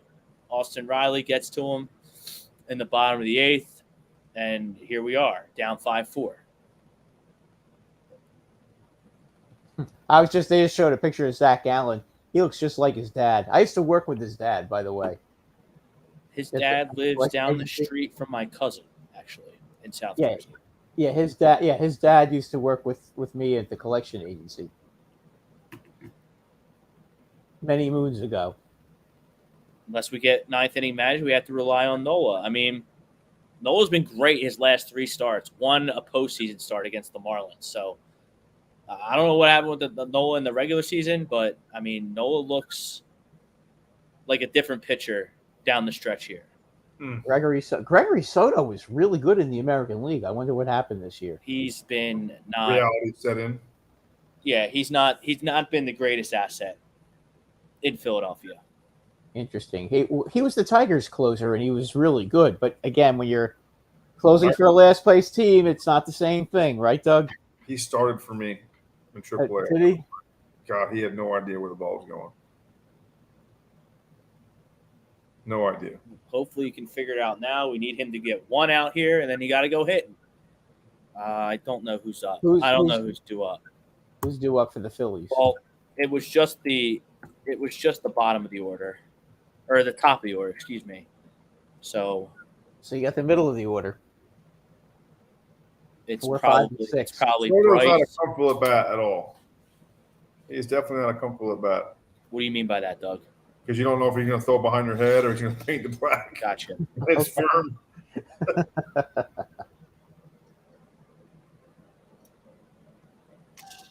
Man, that sucks.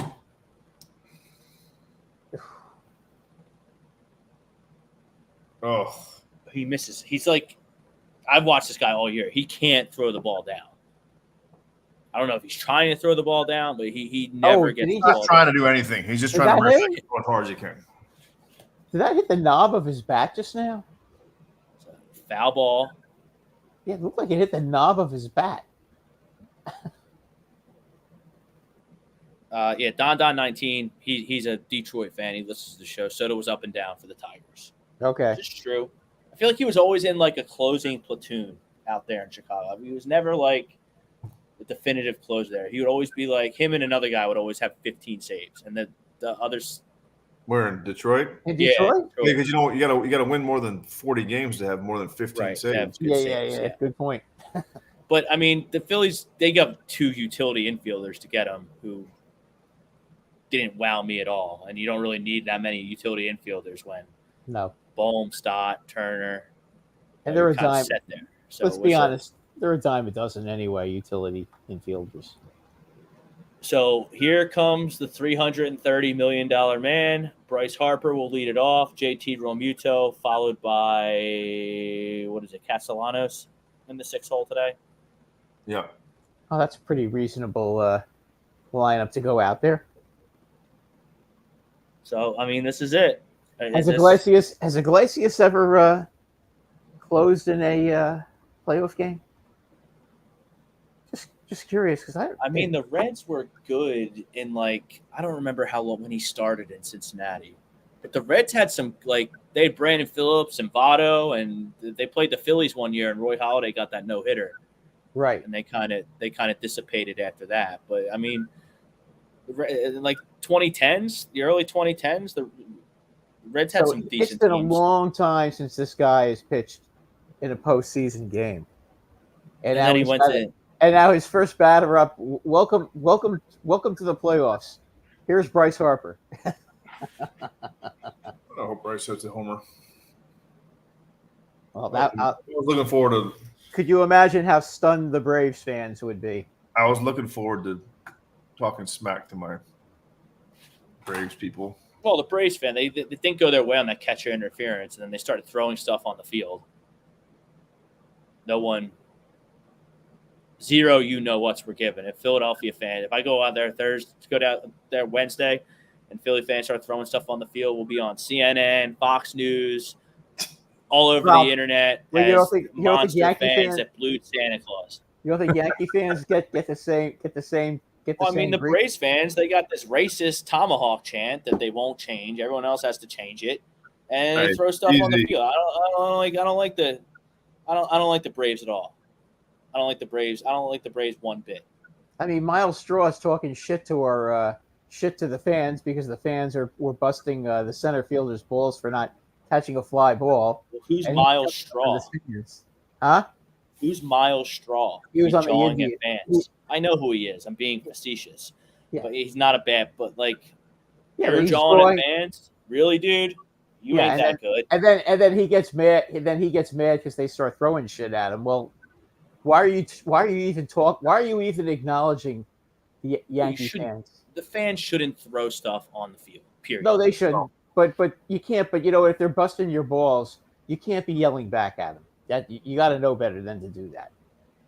I mean that's like that idiot on the Giants making comments, calling the Giant fans hot dog flippers. Doug, what's the? Can't do I'm sure that. you played in some hostile environment. What's the best you've ever heard from a fan, or worst you've ever heard from a fan? However you want to phrase it. I know you kind of like that stuff. I can't think of one off the top of my head. I remember the right field bleacher creatures got me in Yankee Stadium one time, my rookie year. Oh yeah, we were vicious. Yeah, I used to sit out there. I was bad. They look stuff up too. The Oh yeah, Yankees they had feature some good creatures. stuff. Yeah, They had some good stuff. Like they were singing that Denny Hawking was playing right field, and he goes, "Wait till you hear." He's like, make sure you have one ear on what's going on behind me. And I said, "Okay, I'll pay attention." And I kept hearing something. I could hear it, and I literally started laughing. Like, Doug, did you hear the horse's ass chant song? Like they would sing to like Danny takes it up and then they do that. Yeah. And like I remember I turned around, I tipped my cap, and then they started coming on me like 229. They started killing me. They started like, you don't turn, like you only have 2 home runs. We have pitchers in A-ball that get 2 home runs. Like turn around and shut up. Just like stuff like that. I always just joke. I said every time a fan got on me though, you get like an 8-year-old kid tells you suck. I'm like, you're right. I might suck, but you're the idiot who paid your hard-earned money to come watch my sorry ass play. So who's the real dumbass? Like nothing really got offensive. Like I'm sure they always did, but I never really cared about that. I was just like, they will more or less like Jason Kubel in the playoffs when the last time the Yankees played the Twins in the playoffs. I think in like 2018 or something, Jason Kubel was the right fielder, and I was sitting in the right field. I'm one of those bleacher creatures, by the way. I invented that back in the early 80s. We started all that. Me and my buddy started all those chants, and everybody stole them from us. And nobody believes me, but I swear on my life, we were the ones that started all that crap back in 1982. But awesome. in any event, we were teasing Jason Kubel because he hit a real deep fly ball to right field. And I can't remember who was playing right field, but he caught the ball. And everybody's yelling at him, "Is that all you got? Is that all you got? You can't even hit it out of right field here." And you could see he was getting annoyed because he's like has his hands on his hips and he's like, starts pacing back and forth. And we saw that we were getting under his skin, and that just makes you do it more. That's true. That's why I never let it bother me. Now, when you ignore it, it stops. If you ignore it, it's just like, all right, let's try the center fielder instead. So Minter stayed in, walked Bryce on 5 pitches. Now they've turned to their closer, Raciel Iglesias. So Bryce Harper's on first with JT Real Muto at the plate. If I was at the house, if I was at home, I'd have my stopwatch out and I'd be timing the pitcher. See how fast he is to home plate. Do you think it's a good spot to run? Because closers, generally speaking, and relievers don't have. If I had a chance, they don't pick guys off really. It's one of the biggest differences in the game now. Like to be a late inning reliever back in 10, 15 years ago, you had to be able to field your position. You had to be able to control the running game, and that's like a foregone conclusion now. Rivera couldn't control the running game, Doug. But you couldn't bunt on him either because it hurt. Yeah, I get that, but like nobody, he couldn't. If you were right-handed though, you had a chance.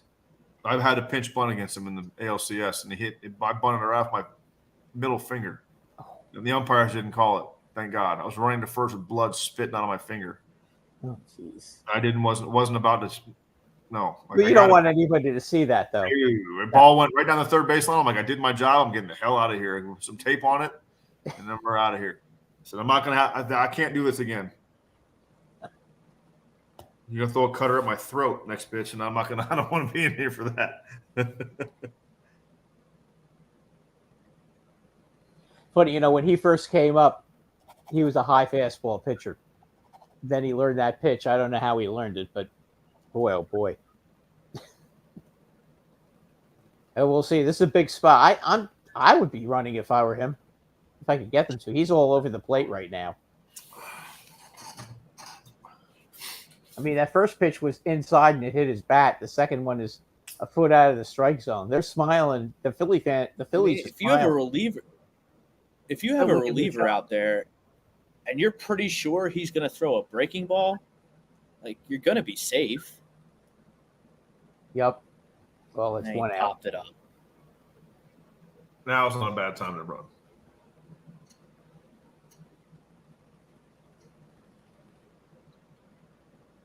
better to run with one out as opposed to no outs? I mean, it depends. Depends on like situation, pitcher. Is he a sinker ball guy? Is he a ground ball? Is he a double play guy? Do you want to sit back and wait? Do you want to make him feel you want to make him feel the situation a little bit? I would send him because I'll tell you what, the Castellanos can hit the ball to the right side and get him to third. Nick gets on the ground, it's double play. Then you got can Nick hit it over the fence? Yes. There's a million ways to do it. To me, I don't know. Obviously, Topper knows the team a lot better than I do. But before this inning started, I'm just trying to think of if I can get this to where I get a guy at second base with Stott up, I got a shot at second, right? Single, tough out. That's kind of what you're looking for.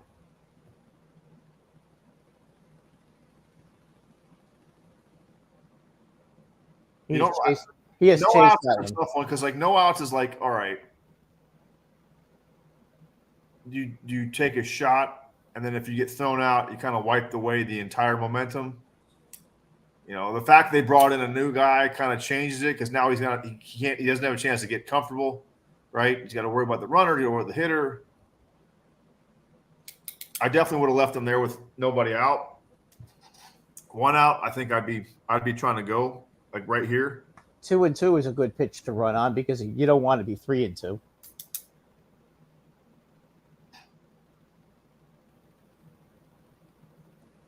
Looks like there's wheels turning over there.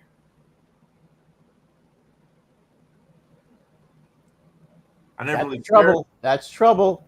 Oh, what a catch! I never really cared. Crap, what a catch! What happened?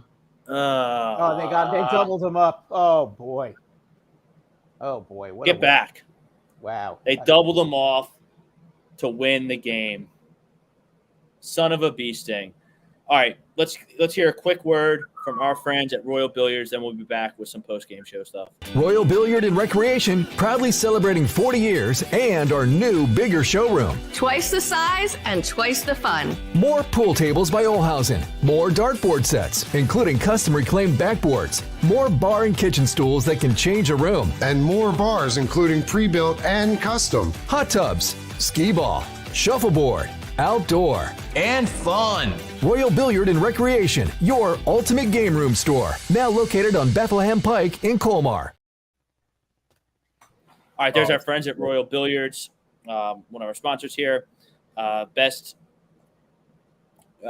way to turn any room into a man cave game room, pool tables, dartboards, shuffleboards, bar stools, bar setups, anything you need for your game room or man cave. Go to Royal Billiards. At 515 Bethlehem Pike in Colmar, PA, or you can go to their website, royalbilliards.com. Phillies. Braves get 5 unanswered here. Respond in the series. Tie the series up at 1. They go to come to Philadelphia, travel there tomorrow. Philadelphia, Game 3, Citizens Bank Park, 5 Eastern. Austin Riley did the damage what was the 8th, and a spectacular defensive play to end the game by Michael Harris. Diving catch up against the wall, and they were able to double off Bryce, who was, I suppose, running on the pitch. Maybe that's why he got doubled off really so easily. He didn't think that ball was going to get caught. He wanted to score. I mean, Bryce was off on. The way it looked, it didn't look like there was any way he was going to catch up to that ball. That guy is one hell of a center fielder, man. Wow. He's a good player. The Braves have a lot of good players, and the Phillies, and I think the Braves. This is big for them because they were shook. I thought they were shook and out of sorts after the Saturday night loss, and Wheeler had them shook throughout 6 innings of this game. So the Braves flex their muscles. They get on the board. So this is game on. Series tied at 1. You got Aaron Nola on the hill for the Phillies on you're 4-0. You get 5 unanswered. Nola will pitch on Wednesday. I'm not sure if the Braves have announced a starter yet. I'll look at that. But, I mean, Brad, that's a devastating loss. They're all devastating in October. Yeah, I know. They all hurt. Boy, you hate to lose like that though. Boy, oh boy. I mean, tip your cap to Atlanta. They came back and it took a spectacular catch for them to win that game. I mean, that was a spectacular catch. But you could say the same thing about the Phillies. You just got gut punched in the stomach, and then all of a sudden, guess what? What do? Leadoff guy on. You're not making it easy on them. You know what I mean? Like it's like it took a hell of a catch in center. You know what I mean? To double that to end it. Like they're not going away. Like that. No, I got news for you. My team. Nobody on my team is catching that ball. That was an unbelievable catch. Maybe 2 or 3 center fielders in baseball could have made that catch. That was a spectacular catch. And then, they kind of owed him one, I guess, because Turner's double play was unbelievable. Arizona's up 2-0 already. Arizona's up 2-0, and Bobby Miller, the rookie, on the mound for the Dodgers. I mean, Arizona can hit. I mean, Phillies were hitting, and then the bats were silenced. And once Fried kind of left the game, the Phillies kind of stopped. They didn't score any runs after that, and yeah, sometimes it's those add-on runs when it doesn't seem to matter that are the most important. That are the most important runs. Also, keep you got to remember they also that first run, which it didn't seem like that big a deal at the time, but they kind of handed them that first run with that error by Turner. Yeah, on the relay. I mean, yeah, it wasn't a good look. Yeah, I mean that kind of got them. I think that kind of broke the curse somewhat, if you know what I mean. And wow, look at this! It's going to be 3-0 now for the Diamondbacks. But this is what the Phillies did. They got up big, and then the Braves battled, and Turner made that error, and Acuna got in. And then Riley, the 3-hitter, who's spectacular, waxed it over the gate off Jeff Hoffman. I don't like that Jeff Hoffman was in that game. I don't. No, I hate that. I would have stuck with it. Listen. Alvarado was throwing the ball real well, Rob. Remember what we talked about? I wouldn't have taken him out. What we talked about earlier about the two young outfielders, and 3 young outfielders for one spot. What do you mean for the Phillies? The Pache having one more reliever right now to go along with Alvarado on the right side. Yeah. I don't know how he's got 2 innings. He's got 6 outs to get, and I don't understand how Topper comes to the conclusion that Hoffman is one of your best guys to get you some of those 6 outs. You had one guy in there. You got to go to Kimbrel. I mean, can't Kimbrel get a 6-out stave? Kimbrel is the closer, I guess. But even Topper said, we're mixing and matching, and we're not we don't really have one. But Kimbrel has been in the 9th inning more often than not in this series. I thought the way the game was setting up that Alvarado would have been perfect. You go Kimbrel, then Alvarado, have Alvarado close out the game. I thought that would have been the best path this game. I don't know. Don't know. I mean, you don't know what's just Topper. I just feel like he took Alvarado out too soon. Yeah, I would agree. Throwing good. That's the game right there. Yeah. When you go through, none of us on this panel like that move. Obviously, so. There has to be a reason. 6 outs. There has to be a reason why, because even the glaring numbers scream, not that guy. Albies had a double, a triple, and a homer. That's significant. That's not just 3 for 7 with 3 singles. That's a double, a triple, and a homer. So you're getting extra base hits off him. He got him out, but I don't know. Like I said, it's hard to argue with a big league manager who has led his team to the World Series the year before. But that's welcome October baseball, where one call can change the outcome of a game.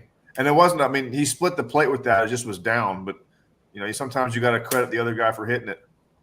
No, the Riley home run was not a bad pitch. It's middle of the plate, so yeah. I always feel it was low though. It was low though. I mean, it doesn't matter if you get out in front of it. It doesn't matter. That's the only ball you can elevate. Like that's true. I mean that's the thing too. Is like it's easy to second guess it didn't work, but that's kind of how that's how you want, especially if I'm managing late these games late. The hardest guys to give up the least amount of homers. That's how your back end of the bullpen. Right? You want to keep the ball in the yard. No one's gonna. It's hard to manufacture runs against those guys, and those guys generally give up homers. But you better have something. That's why I'm thinking like that Alvarado guy. I know he doesn't have a ton of other stuff, but like his fastball is electric. Like it looks like it's just tough to hit. Like it's just tough to square up. And he has a sinker too that's 99. So he throws 2 different pitches 100 miles an hour, or high 90s, however you want to phrase it. That guy just looks like a beast coming out of the. I remember him when he was with the Rays.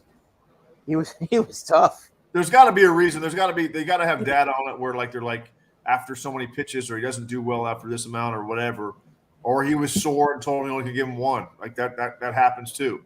Like you have an off day. So I don't see what the big deal is throwing Alvarado for 2 and then put my closer in. If he's tender, I mean that's the way it used to be. You'd go up to you good? Yeah, I can give you 1 tonight, or I can give you whatever you need. I can give you 1. So there's other things that involved in that stuff. They've been around them all year. They know if they stretch them out too much, the up and down shouldn't matter, but it does. But even if I kill him for game 3 on Thursday, like let's say he gives you 2 and then says, "Yo, man, I'm too sore. I can't go for you Thursday or Wednesday, excuse me. But I'll be good for Thursday." I'm still keeping him in for the 2 innings now. I want to be up 2-0, not 1-1. If he's sore going into it, so he's going to give you 1, you got to respect that and say you're only going to give him 1. Well, if he said that obviously changes it. But right, I'm sitting here on the computer, assuming everything's great. Guys get into pitching 2 innings. Guys get into trouble when they make guys do something in October that they haven't been asked to do before or consistently. That's when things go awry. That's when things go bad. Kimbrel's been around long. I mean, the Yankees used to do that with Rivera all the time in the playoffs. Well, Mo's a different animal. Like Mo's a unicorn. Like that's. But he never threw. But he didn't throw 2 innings during the season ever. No, it was only the playoffs. Through the playoffs, he threw a 4-out save. He threw a 5-out save. Playoffs, he threw a 6-out save. But Mo has a different. Hold on. Mo has a different. Like you're talking about a guy with a rubber arm who never had an arm problem. Okay. He threw 1 pitch, and it's like, Mo again. He's a unicorn. Like availability is huge, and him being able to go out there every single night means something. But I mean, Kimbrel is literally is probably going to be a future Hall of Fame reliever. Why wouldn't you let him pitch 2 innings? Because obviously he doesn't trust him. When's the last time Kimbrel's thrown 2 innings? I don't know. I never had Kimbrel, but I don't know if I even in his prime do I trust him for 2 innings. Well, maybe at least an inning in the third. I don't know. I mean, this is why you automatically. That's why the decision to send Wheeler back out there was a no-brainer. Like, yeah. Well, no, I don't think anybody could complain that Wheeler went back out for the 7th inning. I don't think that's. No, and even if that went bad, I'm sending him back out there. Yeah, I think that's just the right thing to do. I mean, Hoffman in that spot. I'm not so sure. Yeah, that's the only thing I question. I can see going Hoffman first, letting him. So you have Alvarado protecting Hoffman, right? Let Hoffman go. If he has his good stuff, whatever out he gives you is a bonus. As soon as he runs into trouble, Alvarado, right? Yeah. So now there's Chrome talking about game 3, which will be at home Wednesday, 5:00. Going to be a big one. Crowd's going to be rocking. Gut check time for Aaron Nola. Let's see what he's made of. I mean, I think he's going to pitch well. Last year he won this game, didn't he? Last year he pitched in St. Louis in the wild card round and pitched spectacular, and they were able to get the sweep. Remember in game 1 last year, they got the rally late in game 1, and then Nola shut him down. in game 2 and they were able to Didn't he pitch game 3 last year against Atlanta? That I don't remember. What I do remember and what was brought up by somebody in the comments is the Phillies had this kind of loss in game 2 against Atlanta last year. And they were to come back to Philly and they won the series in, I believe, 4 games. I don't think this doesn't change. This doesn't change my answer. It doesn't change my outcome. I still think Phillies. So you still like the Phillies? Yes. Because of your poise and composure? I just don't see look, October baseball, it's nothing. There's nothing like it, right? It's magical. Austin Riley hitting a 2-out 8th inning homer to win it to save their season is magical, right? That doesn't and then the catch. It took a 2-out 8th inning 2-run homer to save their season. That's not like they got totally dominated. And a spectacular catch. And it took an amazing, remarkable catch in center to double off a guy at first. Otherwise, if that ball drops, what are we looking at? Second, third at worst? Right? Probably a tie game and a runner on third. Tie game with the go-ahead run at second. Or maybe third. This is I feel like Houston is on their own level in the last 4 or 5 years, but going by team, there's if Houston's 1A, the next tier are the Phillies and the Braves. I think Philly has that. They're built right. I wish they'd have went and got a couple more bullpen pieces, quite honestly, but you can't go back. But their lineup can keep coming at you. They just keep coming. And they all have a flair for the dramatic. Schwarber hasn't really done much, and he's always good for a quality at bat. He's always good for a big hit or a big homer somewhere, right? Bryce hasn't had his natural moment yet. He just keeps doing what he's doing, So you're getting stuff from you're 1-1, and you haven't needed a Bryce Harper 3-run homer. You haven't needed a Trea Turner 2-run homer. You haven't needed a Schwarber 2-run homer, right? You're doing it off of your young guns, right? The Brome had a huge RBI single. So it's you're getting contributions from everybody. So that to me, that's a good sign. Because the other guys, it's just a matter of time till one of them come through with a huge hit. They're fine.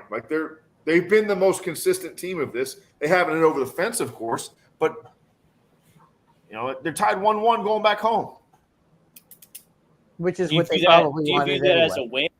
Do you guys view that as a win that they were able to get 1 in Atlanta, even though they really should have had 2? You put their balls in a ringer.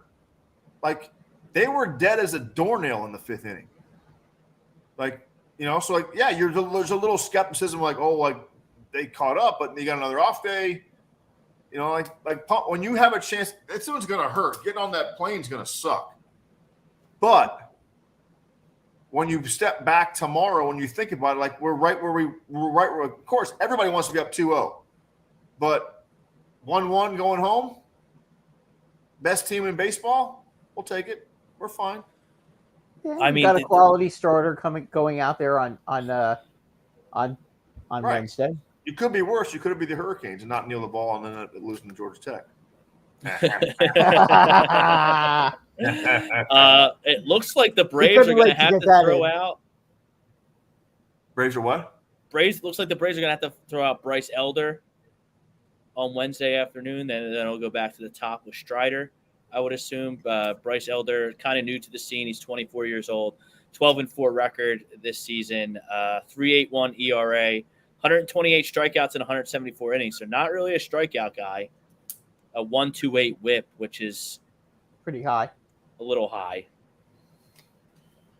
Philly can handle this, man. The Phillies, their DNA is just different than some teams. They're tougher than most teams. Don't you have to worry about their bullpen though a little bit? No. Alvarado's been fine. Yeah, you like to have another piece, but you just came off a bullpen day where you shut them out. So you can't really rely on your like say your bullpen guys, he made one bad pitch, and it wasn't really that bad a pitch. No, that's You true. got to tip your cap. It wasn't like he went out there and like hung a breaking ball. I mean, he stayed through it, and that's what October's all about. Homers like that are memorable. You don't want to give them up, but at the same token, that's playoff baseball, baby. That's what makes it so great. Final thought before we get out of here for Fandemonium. I'm not worried that I think the Phillies still advance. Doug, it doesn't sound like you're worried. You still think the Phillies are going to advance? Yes. Brad, your prognostication? I'd be a little worried about it. I'd be a little worried because the problem is Game 4. I think the Braves the second time around, if they have to face Suarez or somebody else, they've seen all these relief pitchers. I don't know if they can do that again do that same kind of thing again with the relief pitchers. I mean, I think the Braves finally got their hitting eye back. So it concerns me that what's going to happen in Game 4 and who's going to pitch Game 5. So the Phillies really have to win Game 3. Go back to think about how many quality, epic starts you have seen in the postseason from guys. I'm talking no hits, one hit. The what Wheeler just did. The second they take him out, what happens? Well, the game gets out of hand. That's my point. Like it didn't happen to Alvarado. Yeah, but is Wheeler able to pitch on 3 days rest though, Doug? I don't think so. He's gonna have to. He's gonna have to pitch on. He's gonna pitch Game 5. Well, that might have been factored in the decision why he only threw 92 pitches. But because they swept the Marlins, that set up Wheeler to go in 2 and 5. That has to be how he set it in game. Game 2 and Game 5. It'll be 3 days rest or 4. It should be 4 because there should be an off day after Atlanta. He threw 92 pitches. Okay, so if it's 4 days rest, that's normal rest then. Yeah, okay. He'll be fine. All right, we got to get out of here for Fandemonium. Doug Mankiewicz, Brad Ryer, I'm Rob Brinkman. Thanks for listening, everyone. Go Phillies. Go Eagles. Check us back here next Monday for another edition of the Sports Hounds. Go Knowles.